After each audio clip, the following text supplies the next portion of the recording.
You're listening to episode 65 of The Secular Buddhist.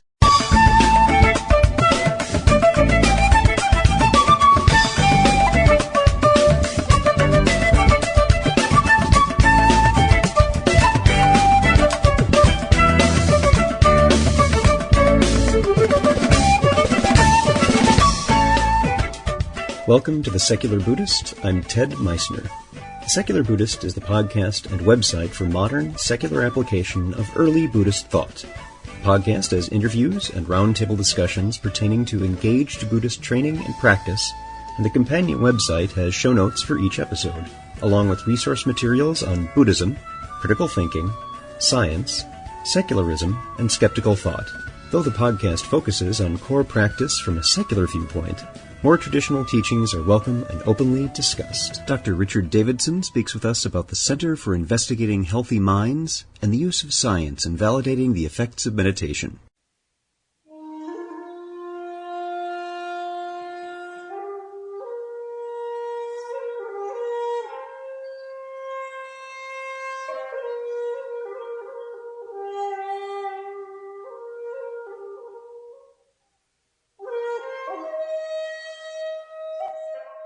The study of the mind is nothing new.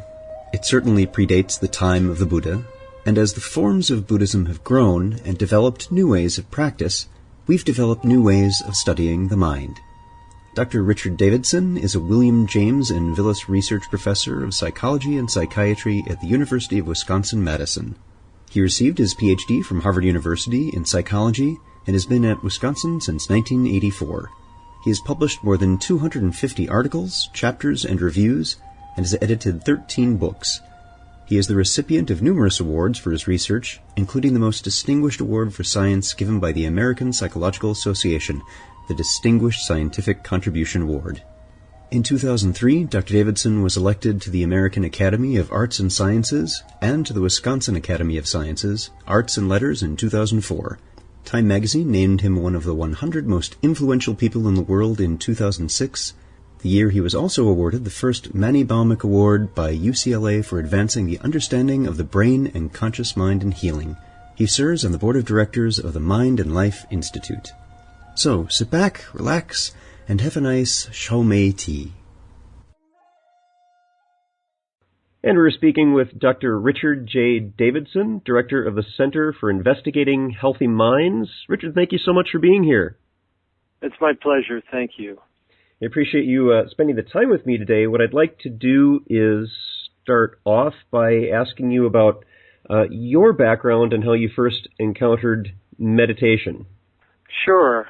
Well, I'm a psychologist and a neuroscientist by training, and I had the good fortune when I was a graduate student a long time ago, this is now in the mid-'70s, in Cambridge, Massachusetts, to be around a number of people whose demeanor and whose presence was terrifically engaging and infectious, and one of the things I learned about these people is they had in common a practice of meditation.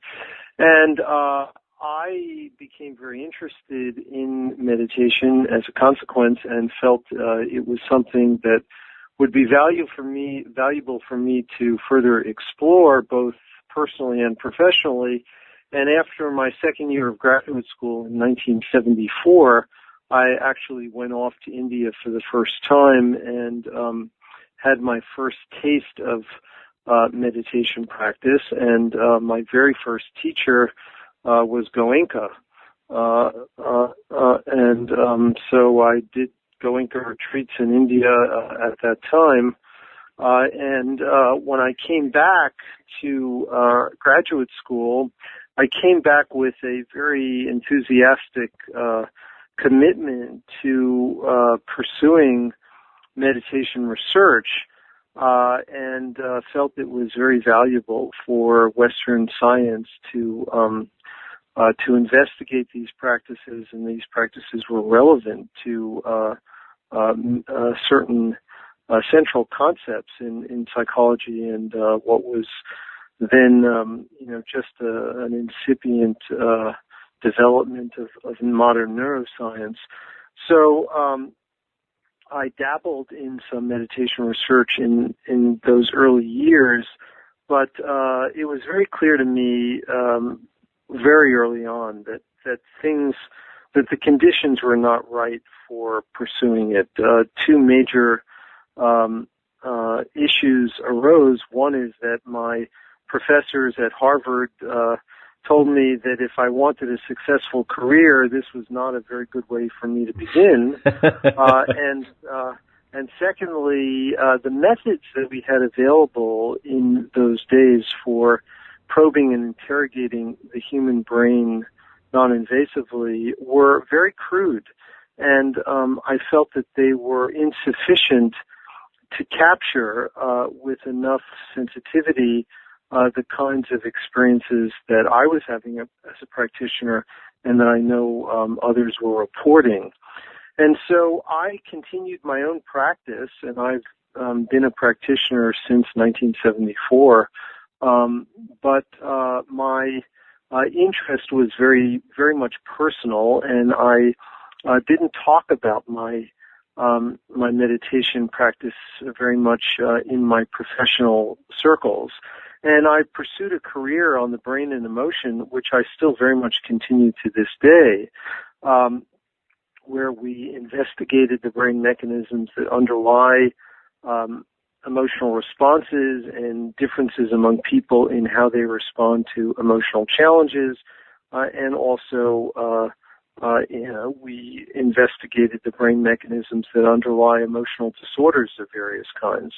And that work still continues. But it all changed in 1992 when I received an invitation from His Holiness the Dalai Lama to come meet with him at his residence in Dharamsala, India, to discuss the possibility of launching serious neuroscientific research on adepts who had spent years training their mind.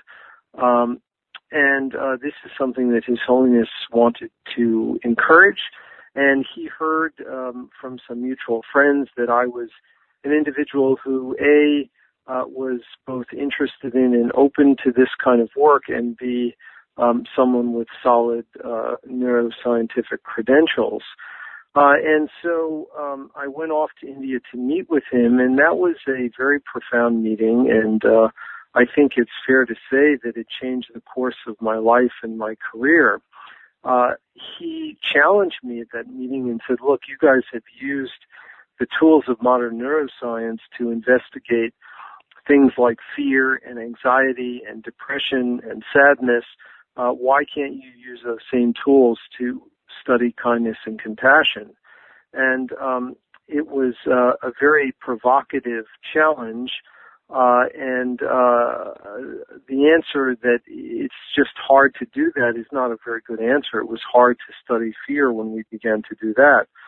So it took us a couple of years, but we eventually ramped up and initiated a major study, which in various ways still continues today, and that involved flying into our lab here in Madison, Wisconsin, monks and other long-term practitioners who had spent years training their mind to investigate how those types of mental training altered brain function in ways that could be interrogated with the tools of modern neuroscience.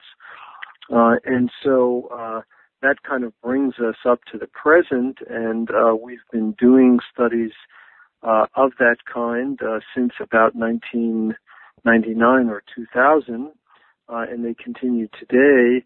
And we're also doing lots of other kinds of studies as part of our new Center for Investigating Healthy Minds, both basic research as well as more applied translational research studies that I'll mention in a moment. But in the basic research arena, in addition to studies in long-term practitioners, we're also doing studies that involve looking at the impact of shorter-term training longitudinally within individuals.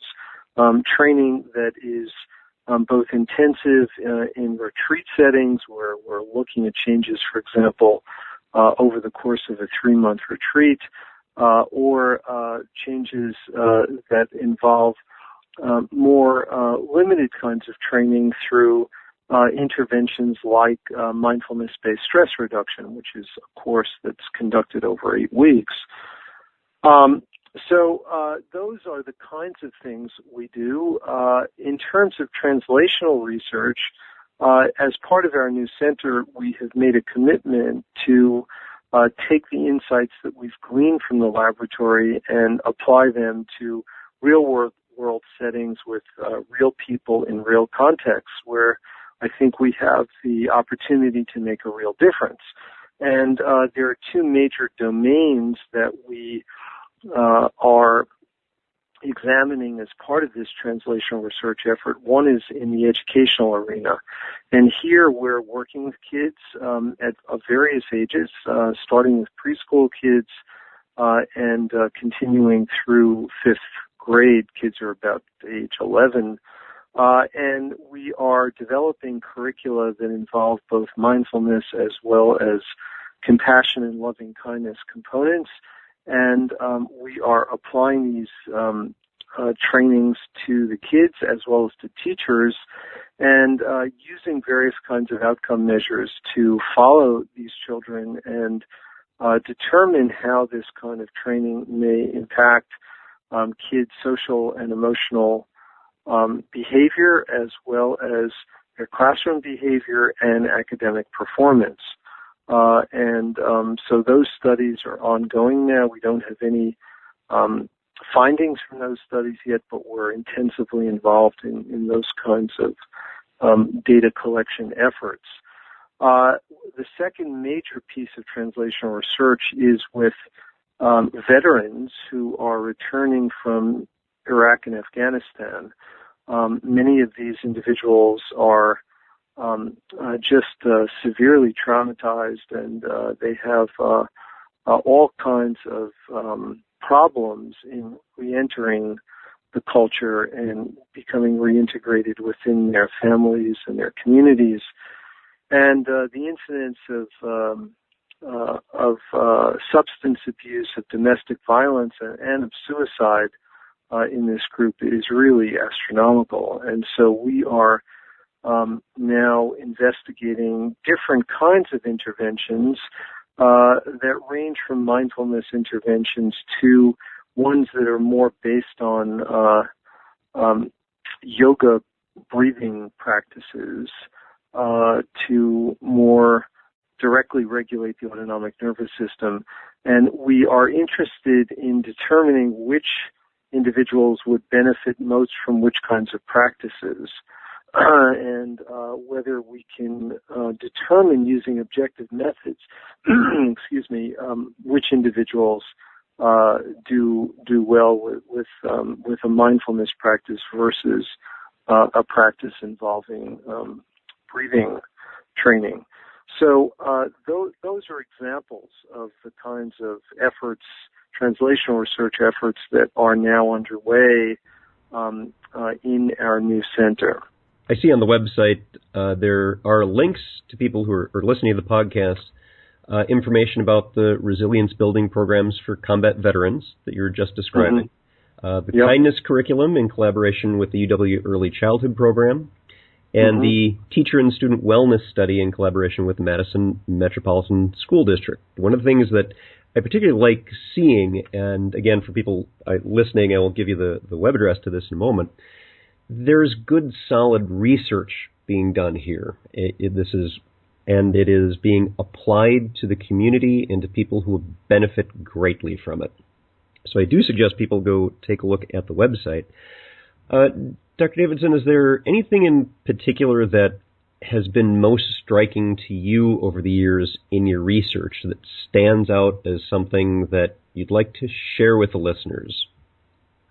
Well, I think that there is, and it is a fundamental insight that we glean from the melding of modern research on neuroplasticity, which is simply the idea that the brain is the organ which is built to change in response to experience, and also the emphasis in contemplative practices that transformation is possible.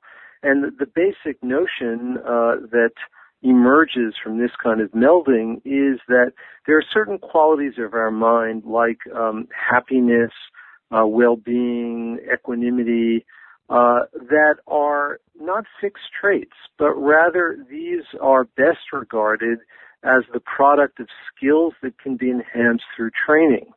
And so this is a very important idea for both the lay public as well as for modern science.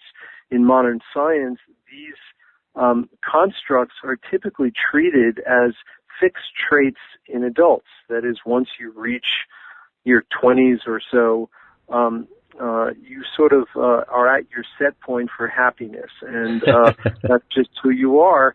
And what our work suggests is that that's simply not the case. That in fact, we can enhance our happiness and well-being through systematic training of the mind. And so rather than leaving the mind and the brain to forces that unwittingly impinge upon us and shape our brains in random ways, we can take more responsibility for our brain by transforming our mind.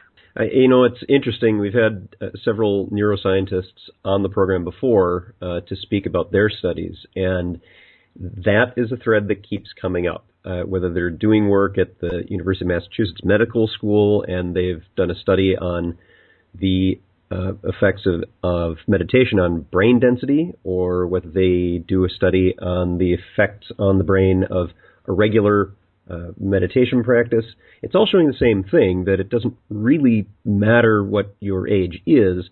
The brain is wonderfully changeable as an organ. There is plasticity to that, and we can affect how it works, and the work you're doing shows scientifically, here's what happens.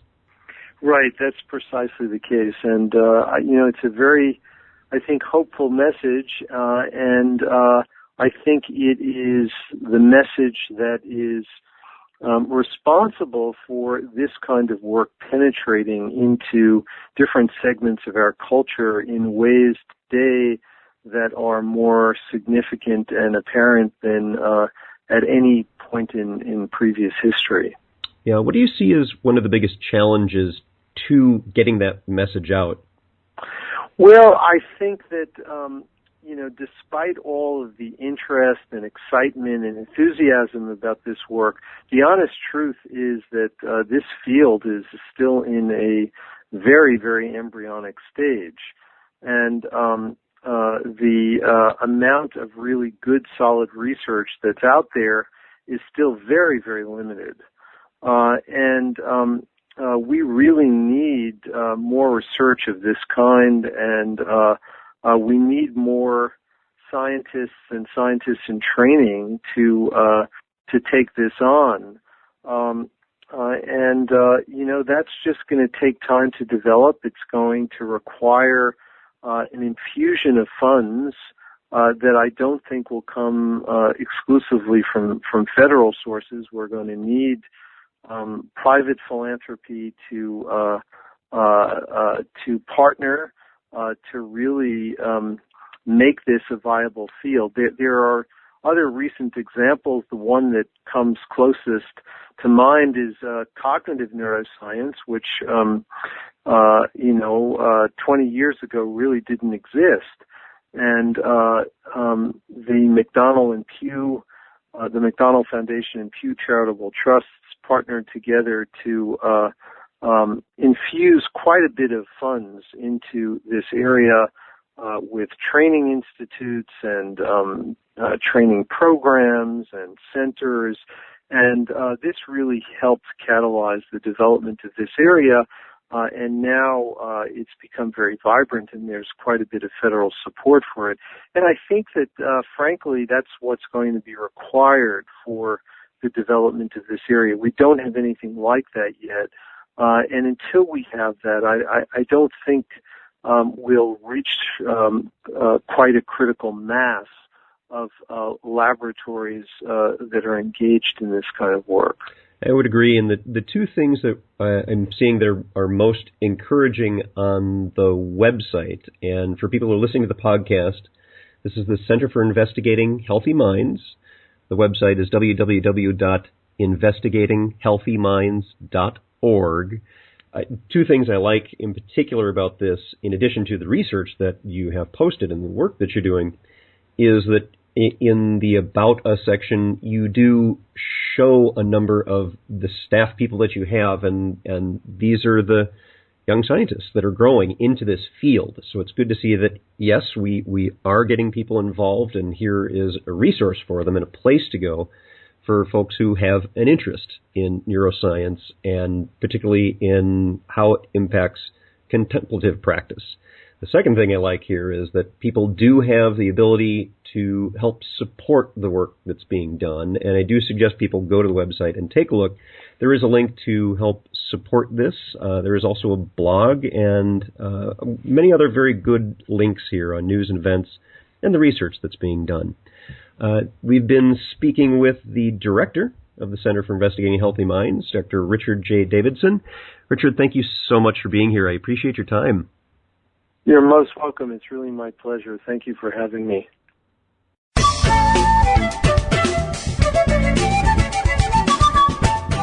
Thanks for listening. If you'd like to learn more about something you've heard in today's podcast, please come visit the companion website at www.thesecularbuddhist.com, and you'll find an entire web page devoted to this and every episode. There are also links to discussions about today's topic on the Secular Buddhist Facebook fan page. The music for The Secular Buddhist is used by permission from John Kaizan Neptune's CD, Steps in Time. Additional music is provided courtesy of Monty Levinson of Taihei Shakuhachi and Rodrigo Rodriguez. Their websites are linked on The Secular Buddhist on the About Music page. Until next time, remember, every moment you have a choice. Make it the best you can. See you next time on The Secular Buddhist.